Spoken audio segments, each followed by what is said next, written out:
Good morning, সবাই কেমন আছো? আশা করি খুব ভালো আছো। আমিও ভালো আছি, তোমাদের আশীর্বাদে, তোমাদের ভালোবাসা। দেখো, তোমাদের সামনে একটা ছোট্ট রেসিপি নিয়ে এলাম। সেটা হচ্ছে মর্নিংয়ের রেসিপি, মানে আমাদের ব্রেকফাস্টে। দেখো, একটু সাদা জিরে দিয়ে দিয়েছি তেলের মধ্যে, একটা শুকনো লঙ্কা, একটু তেজপাতা। এটা হচ্ছে একটা ব্রেকফাস্টের খাবার করছি, তাই মনে হলো তোমাদের সাথে একটু শেয়ার করি, তাই জন্য তোমাদের কাছে ভিডিওটা নিয়ে চলে এলাম। এটা দিয়ে কি করব একটু সবাই বলতে পারবে? দেখো তো বলতে পারো কি না। মনে হয় বলতে পারবে না। আর সচরাচর না দেখালে কি করেই বা বলবে। অবশ্যই দেখাচ্ছি, একটু ওয়েট করো। দেখো, এটা হচ্ছে ওস্ট। এই ওস্ট দিয়ে আমি একটু খিচুড়ি করব। এটা আমার বর খাবে, আমি খাবো, আর মেয়ের জন্য একটু পাস্তা করব। মেয়েও ওস্ট খায়, কিন্তু আজকে করব পাস্তা। এই যে দেখো, পাস্তাটা সেদ্ধ করে রেখে দিয়েছি। ও কম্পিউটারে গেল, আর এসে তারপরে খাবে। ওরটা পরে আমি করে দিচ্ছি, আগে করব ওস্ট। এই দেখো, বাটির মধ্যে ওস্ট নিয়ে নিয়েছি। এটা মশলা ওস্ট না, কিন্তু এটা একদম প্লেন ওস্ট। আর মশলা ওস্টে রসুন পেঁয়াজের মানে ফ্লেভারটা থাকে, বুঝতে পেরেছো? এর জন্য মশলা ওস্ট আমরা খাই না। আমি খাই, ছেলে খায়, কিন্তু আমার বর খায় না। আমার বর তো নিরামিষ খায়, তার জন্য আমাদের মশলা ওস্ট নয়, এটা এমনি প্লেন ওস্ট। আমি একটু জিরা, তেজপাতা, শুকনো লঙ্কা দিয়ে এবার এর মধ্যে দিয়ে দেবো আমি ওস্ট। এই ওস্ট দিয়ে তোমার একটু হালকা নাড়াচাড়া করব। নাড়াচাড়া করে তারপরে কিন্তু জল দিয়ে দেবো। এর মধ্যে একটু সবজি, আলু, ক্যাপসিকাম, বিনস, গাজর, মটরশুঁটি সব দেওয়া যায়, কোনো প্রবলেম নেই। এর মধ্যে দিলে কি হয় বলো তো, খুব টেস্ট হয়, জানো তো। কিন্তু আজকে আমি এগুলো দেবো না, কারণ খুব তাড়া আছে আমার। তারা বলতে, এই ওস্ট আমি মানে আমার দেওরের কমপ্লিট হয়ে গেছে সব কিছুই, খাওয়া দাওয়া মানে কমপ্লিট। এবার ও দোকানে নিয়ে যাবে টিফিনটা, আমার বরের টিফিন, তার জন্য একটু তাড়া। আমার বর সকালবেলা একটু ইনশোর খেয়ে চলে যায়। ও বাড়িতে মানে সকালবেলা যাওয়ার সময় কোনো ভারী খাবার খায় না, দোকানে আমি টিফিন করে পাঠাই। তাই আজকে পাঠাবো ওস্ট।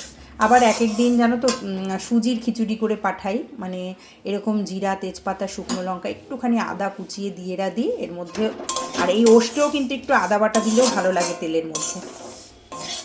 তাই এই ওস্ট আমি পাঠাই, সুজির খিচুড়ি পাঠাই, রুটি হয়, পাস্তা খাওয়া হয় এক এক দিন ছাতু দিয়ে, মুড়ি দিয়ে, চিড়া দিয়ে পাঠাই। এক এক সময় এক একটা ওর টিফিনে পাঠাই। আজকে ওস্ট।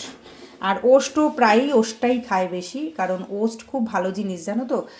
ওয়েট লস করতেও যেরকম ওস্টের একটা কার্যকারিতা আছে, এমনকি যাদের একটু শরীরটা দুর্বল, যাদের প্রোটিনের প্রবলেম, তারাও কিন্তু ওস্ট খেতে পারো, কোনো প্রবলেম নেই। দেখো, এবার আমি একটু জল দিয়ে দেব, পরিমাণ মতো নুন দিয়ে দেব, অল্প নুন। ওস্টে কিন্তু বেশি নুন যাবে না, ঠিক আছে, মানে বেশি কাটা হয়ে যাবে তাহলে। পরিমাণ মতন হলুদ দিয়ে দেব, একদম অল্প, বেশি নয়, কোনো কিছুই বেশি নয়, অল্প হলুদ দিয়ে দেব। এই 2-4টে চিনি দিয়ে দেব, 2-4টে চিনি দিয়ে দেবো, একদম অল্প। ওস্টে কিন্তু কেউ চিনি খাবেই না। আর এই ওস্ট আমার হাজব্যান্ড আবার দুধের সাথেও খায়। ভালো করে দুধটা জাল দিয়ে নিয়ে ওর মধ্যে একটু ওস্ট ফেলে দিই, তারপরে একটু হালকা অল্প জাল দিয়ে নামিয়ে নিই। এটাও খাওয়া যায়। এই দেখো, একটা লঙ্কা দিয়ে দেবো, একটা, বেশি নয় কিন্তু, একটা লঙ্কা। কারণ একটু হালকা জাস্ট সেন্টের জন্য, কোনো ঝালের জন্য নয়, বুঝতে পেরেছো? একটা লঙ্কা দিয়ে দিলাম হচ্ছে সেন্টের জন্য। আর মনে হয় এই ওস্ট এখন প্রত্যেক ঘরেই খায়, কারণ এই ওস্ট এর উপকারিতাটা অনেকেই এখন জানে। আর আমরা অনেক দিন থেকেই খাই, সত্যি কথা বলতে হাজব্যান্ড, আমি তো খাই, মেয়েও এখন আবার খায়। এই ওস্টের খিচুড়ি করলে খায়, দুধ দিয়ে খায় না।